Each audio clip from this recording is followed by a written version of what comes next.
When my father said he was getting a free soundbar when he bought a Q95T TV, I was very much intrigued to see which soundbar it would be, and furthermore, if it's actually any good and is it something that he should actually be using. So shout out to my dad for actually letting me try his soundbar out. Now this one is the Samsung HW-S60T. It's not to be confused with the Q60T, which I previously reviewed, and is an all-in-one soundbar which doesn't include a subwoofer, and we'll touch upon this in just a bit. Now the soundbar can be found for around £270 in the UK and around $330 in the US. If you're interested in purchasing it or indeed live elsewhere, the locally link will take you to your localized Amazon store. Also down there you'll find a link to my Instagram, and yes, that is a shameless plug. It's at TotallyDubbed if you use that social media platform. And if you're interested in all electric or hybrid news or reviews, do check out Totally EV. Your support would be equally appreciated. So let's kick things off and talk about the build quality and design. And here is where I think the S60T kind of stands out from either the rest of Samsung's line or indeed some of its competitors, whereby it's got a nice fabric design which stretches around the soundbar, and it just looks pretty small and compact. It will fit with different size TVs. Actually, my father did say, would this fit a 65-inch TV or would it fit a 42-inch TV? Well, it will fit any TV. There's no questions about that. But what I do like is the fact that if you do have a smaller size TV, it won't overshadow, let's say, your cabinets that you're placing it on, like I have got over here. I've got a 55-inch TV over here, and it actually looks pretty nice and compact, at least in my setup, using this IKEA cabinet desk that I've got over here. Nevertheless, in terms of looks, I've got no complaints, and it does also come bundled with a remote. Now, on top of the remote, it does allow you certain controls, although with no visual indication on like an LED to indicate what your settings are. It's a little bit like you're kind of tapping at the dark and you don't really know what your settings are.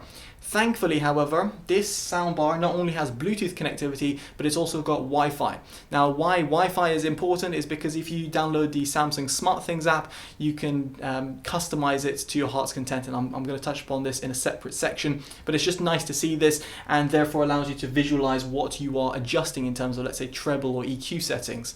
As for connectivity, other than the wireless connectivities that you've got a limited HDMI and optical inputs. So in other words, you're just limited to a singular or two single outputs. So it's not that great in terms of its inputs, and therefore if you're going to be using it with a multi setup, you've got, let's say, a Skybox or let's say a Virgin TV box or whatever it might be, or a Blu-ray player, then you might have to think of how to set that up. Usually, most of the time, you can just connect it up to your TV and it will pass through the TV via HDMI ARC to your soundbar, and you won't have an issue. But just worth bearing in mind, it's not got the input and output that you might expect on more premium systems or some of its competitors. Now elsewhere, the soundbar does have physical controls on top of the bar itself. These are just essentially volume up and down and allow you to disable the voice integration. Now why disable the voice integration? Because it's integrated with Amazon Alexa, so you can do the Alexa commands, but this is after you set it up through the app, the SmartThings app. You'll have to sign in through your Amazon account in order to link to the Amazon functionality of the soundbar, and in my case it actually works pretty well. Just worth bearing in mind that if you're blazing out sounds and you talk at a normal volume, then unsurprisingly it's not going to pick up your voice. But if you are listening to a normal volume and you speak at a normal voice or sort of tone, then it will pick up your tone pretty well and won't have an issue there. So just worth bearing that all in mind. Now the soundbar also has an app integration, so it's got built-in Wi-Fi and you can download the Samsung SmartThings app. Now through it, once you do set it up and put it on with your account, what you can see, you can adjust the volume directly, and you've got the different sound modes to choose from, so standard, music and adaptive, and we'll get onto this into the sound quality section. Then in terms of equalizer, again we'll touch upon this, but you can see over here I've adjusted the treble a few notches and taken a few notches off the bass. You've also got the woofer controls via the remote. Then if you go at the top right over here and go to device settings, you can see your network status, Bluetooth pairing mode, and then the channel volume. So I can see over here that I've added 2 notches to the side and left the rear level as normal. This will really depend on what your preference is, but if you do add too much to the rear and the sides, what you'll find the sound is a little bit more artificial. So going back, you've also got the audio sync, the lip sync delay, so you can adjust that as well, connected over HDMI, and then you can have the audio feedback in different languages. In here I've got it in English UK, so you can hear it. What's good about this is that it adjusts it in real time, so whatever adjustments you're doing, you'll reflect on the soundbar straight away, and the app integration is a good touch, specifically at this price range. And now we get on to the most important part, the sound quality. Now, before getting onto my subjective analysis, just a quick rundown of the specs. It's a 4-channel soundbar, 180 watts of total power, and it's got 6 drivers comprised within its small shell, and it's also using Samsung's acoustic beam technology. If you want more information, it'll be down below. Essentially, it's got a few grills at the top, meaning that sound is kind of diverted on terms of the top, and it's spiraled around the room, and therefore gives you kind of a, not Dolby Atmos effect, but that sort of more of a environmental sound that you would get in a room with a soundbar that actually has upward firing drivers.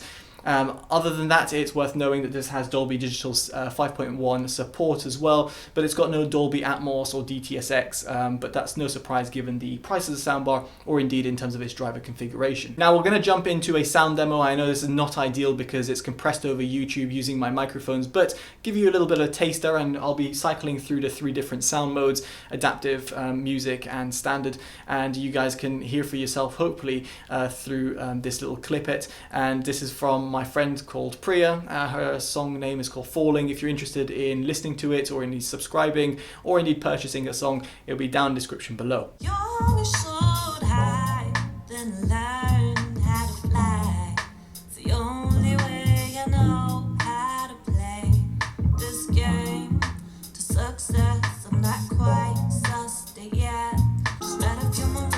Music.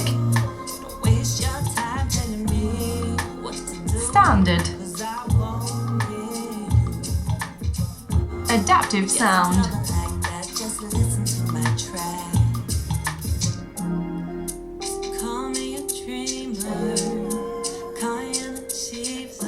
Now with that sound demo out of the way, let's get on to my subjective analysis. So first off, let's talk about these sub-bass tones, the rumble, that low-end feeling, that meaty type of sound that you hear. Well, unfortunately, while it does try and do its best, it is ultimately an all-in-one soundbar, and given the fact that it has no dedicated subwoofer, it's pretty lackluster in this domain, specifically in comparison to, let's say, the JBL 2.1 soundbar, which has that dedicated subwoofer. Now, don't get me wrong, some subwoofers are not going to be great in comparison to more premium subwoofers, but the fact that when you do have a subwoofer, those frequencies are being passed through that dedicated driver, or dedicated subwoofer should we say, and in this respect producing those low-end tones, something you do not get with this Samsung soundbar. Now, you can purchase an additional soundbar or subwoofer with this soundbar, and here it will cost you pretty much double the price of this soundbar, so at which point you might want to consider buying something else. And that's because what Samsung supports is, well, its own proprietary soundbar and using its wireless technology and all that stuff. Ultimately, if you're getting this a soundbar, you're probably not going to get that subwoofer, and at which point you are essentially having a subwoofer less system, and that does affect the low-end rumble. So when you're watching movies, you don't get that low-end tone, and therefore, let's say a tank is going across, or let's say you're watching Transformers and massive explosions are going left and right, you don't feel them throughout the room. On the plus side, the mid bass is pretty good. It gives you a good healthy shunt, and you might have seen before I adjusted the EQ in terms of reducing the bass, and that's purely because it does impact the mids as any sort of audio device would do. And in this respect, I didn't want it to overpower the mids because I felt that the mids needed just a little bit of a boost, given they're a little bit recessed.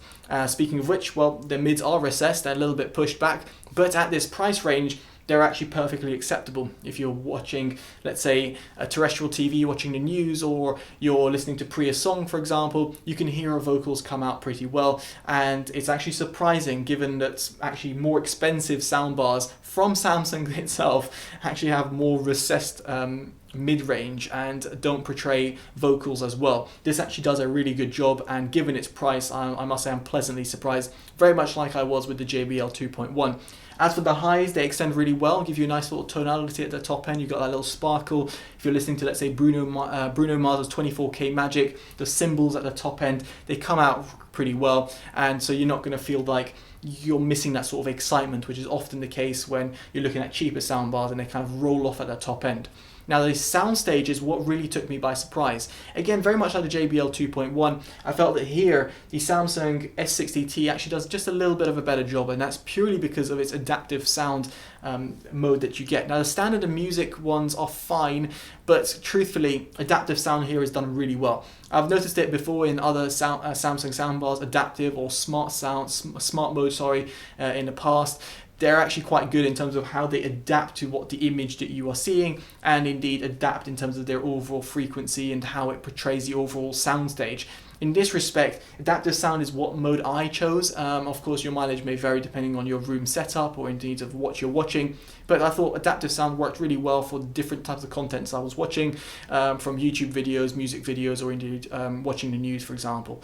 So here I was surprised because not only did the soundbar do a good job in portraying an accurate sort of soundstage, but it also gave a good width and depth to it, which is pretty rare for a small size soundbar, let alone a soundbar which comes as its price range. Furthermore, the kind of not upward firing speakers, but the acoustic beam technology actually works pretty well, and given you can adjust the side tones and also the rear tones, it allows you to kind of get that better setup for your room, and it's really nice to see that you've got those EQ controls at your disposal. So overall, the sound quality, specifically here in terms of Soundstage, was actually pretty surprising, and I was not expecting to come into this review kind of surprised as to how good it sounds. I was actually coming to this review thinking this is going to be a pretty poor sounding soundbar, given the Q60T wasn't actually that impressive and is actually a little bit more expensive, to say the least, in comparison to the S60T. So yes, granted you don't get a subwoofer, and granted it's not got some of the bells and whistles of, let's say, Dolby Atmos and DTS:X, but truthfully, do you really need them? Probably not. And if you're most average consumers, they'll be actually pleasantly surprised at the overall sound quality that you get with the S60T. Now, should you go out and buy it? Now, that's completely up to you. Truthfully, if it was my own money, I'd actually go out and buy the JBL 2.1 soundbar, purely because it's got that dedicated subwoofer, and while it might not have app integration, Wi-Fi, and also that sort of sleek look of this Samsung soundbar, ultimately the sound quality is really good, and furthermore gives you that low-end rumble that's missing with this Samsung soundbar, which costs pretty much the exact same price, at least in the UK and in the US, from the prices that I saw at the time of making this video. So your mileage may vary. This is a good soundbar, it's just that you should consider some of its alternatives, namely from JBL. And if you've got any questions, ask me down in the comment section below. And if you like this video, give it a like, subscribe to see more, and of course favorite and share to always help the channel grow. So hopefully you've enjoyed this video, and shout out again to my dad for providing me the Samsung soundbar for review. I appreciate that. And yeah, there we go. Alright guys, I've been Totally Dubbed. Take care and bye bye.